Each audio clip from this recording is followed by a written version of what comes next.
Sabe aquelas histórias que a gente escuta e pensa, é só conversa de velho bêbado?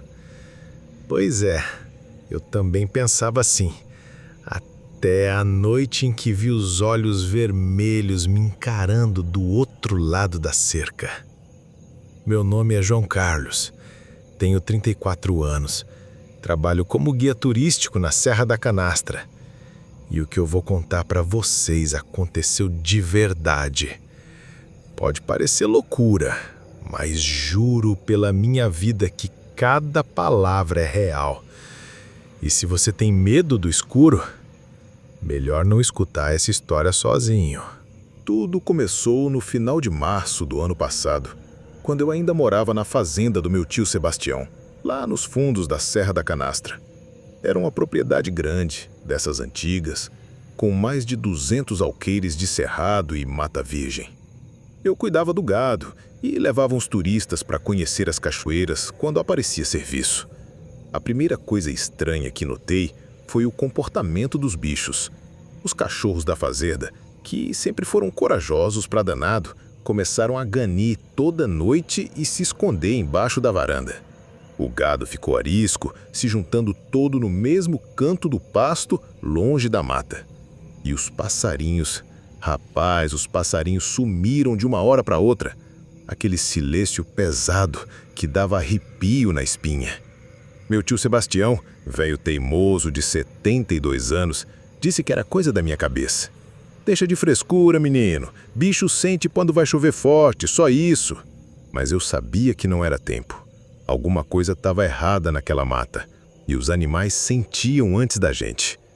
Foi numa quinta-feira que eu encontrei as primeiras pegadas. Eram enormes, maiores que as de um homem grande, mas com formato estranho. Como se fosse meio pata de bicho, meio pé humano. Estavam na beira do açude, na lama mole, frescas como se tivessem sido feitas na madrugada.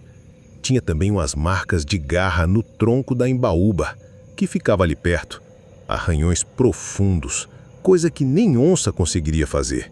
A situação começou a ficar séria quando Dona Lourdes, vizinha da fazenda do lado, apareceu na nossa porta toda descomposta. Era uma mulher forte que criou 8 filhos sozinha, mas naquele dia estava tremendo que nem vara verde. Sebastião, tem alguma coisa rondando minha propriedade à noite? Ela disse com os olhos arregalados. Mataram 3 das minhas galinhas e levaram a cabra preta. Mas o pior não foi isso. Foi o jeito que mataram. Não foi onça, não foi cachorro do mato. Os bichos estavam despedaçados, como se alguma coisa tivesse brincado com eles antes de matar. Meu tio balançou a cabeça, cético. Lourdes, você tá vendo coisa. Deve ter sido algum animal ferido, doente.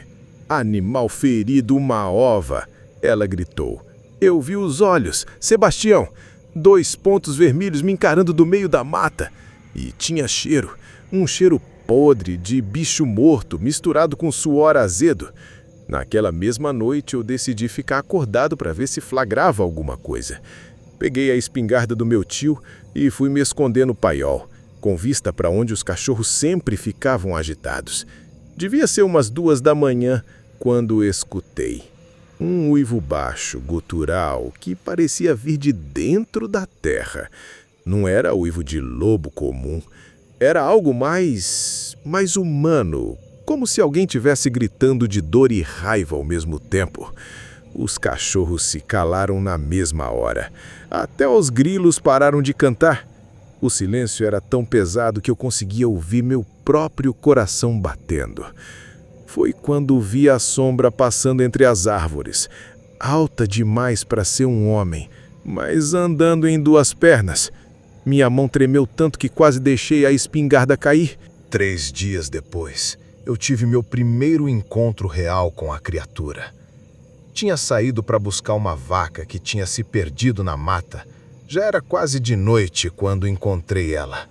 O bicho estava morto, mas não de jeito normal.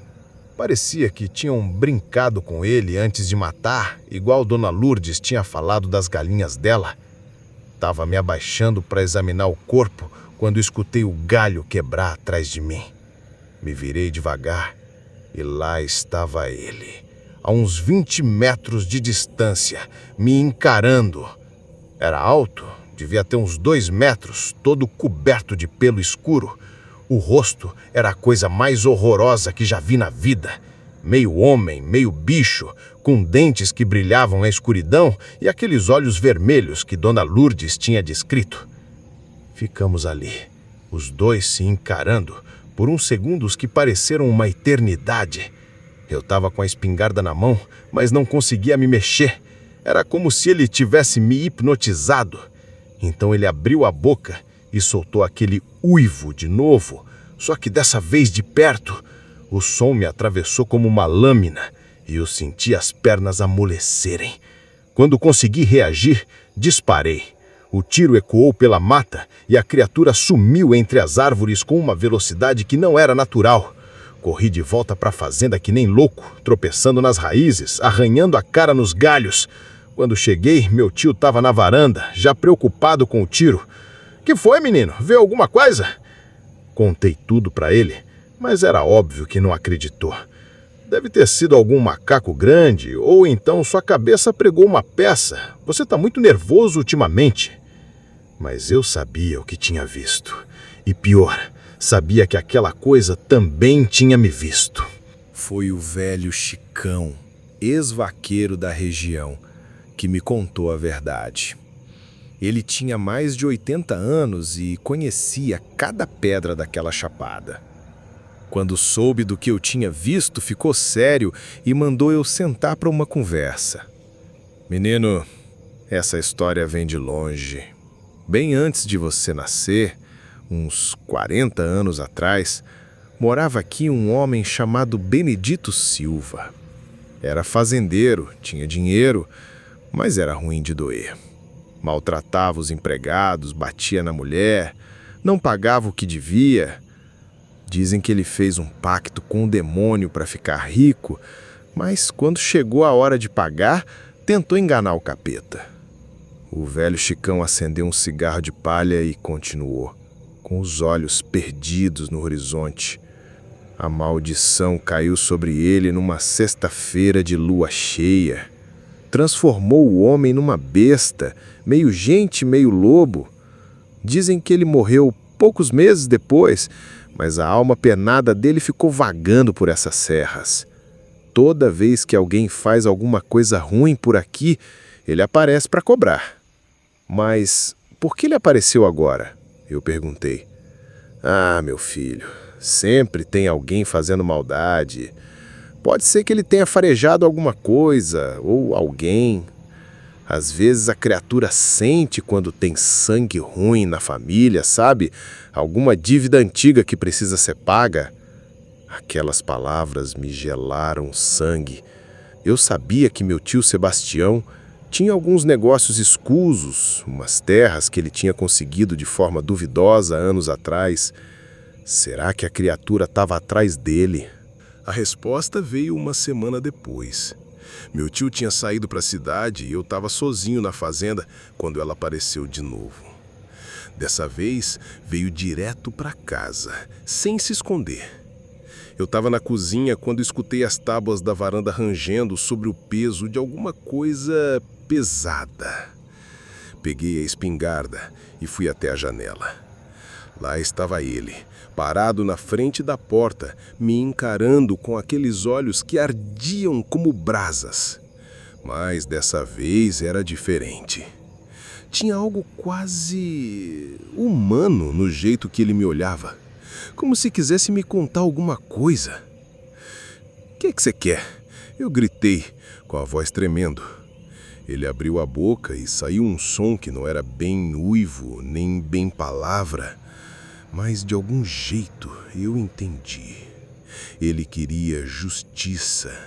Queria que eu soubesse a verdade sobre as terras da fazenda, sobre as famílias que tinham sido expulsas, sobre o sangue que tinha sido derramado para construir aquela propriedade. Foi então que entendi que não era comigo que ele tinha problema. Era com a história da minha família, com as dívidas do passado que nunca foram pagas. Eu abaixei a espingarda e olhei nos olhos dele. Por um momento, vi não um monstro, mas um homem atormentado, preso numa maldição que não conseguia quebrar. Eu não sabia, eu disse baixinho, mas agora sei, e vou fazer o que for preciso para consertar. A criatura inclinou a cabeça como se tivesse entendido. Depois se virou e voltou para a mata, desaparecendo entre as árvores como uma sombra. No dia seguinte, eu deixei a fazenda. Não conseguia mais viver ali sabendo de tudo o que tinha acontecido. Meu tio vendeu as terras e se mudou para a cidade. Dizem que ele nunca mais foi o mesmo depois que soube da verdade. E eu ainda trabalho como guia na Serra da Canastra, mas evito passar perto daquela região. Porque, até hoje, toda vez que a lua cheia aparece por trás da serra, eu ainda escuto os uivos ecoando pela mata. E sei que ele ainda está lá, guardando os segredos que a terra esconde. Tem coisa que ninguém acredita até viver na pele. Aqui no Voz do Terror, a gente só conta o que muita gente esconde. Se curtiu, já garante sua inscrição e ativa o sininho. E se ouvir barulhos estranhos hoje à noite, tenta não abrir a porta.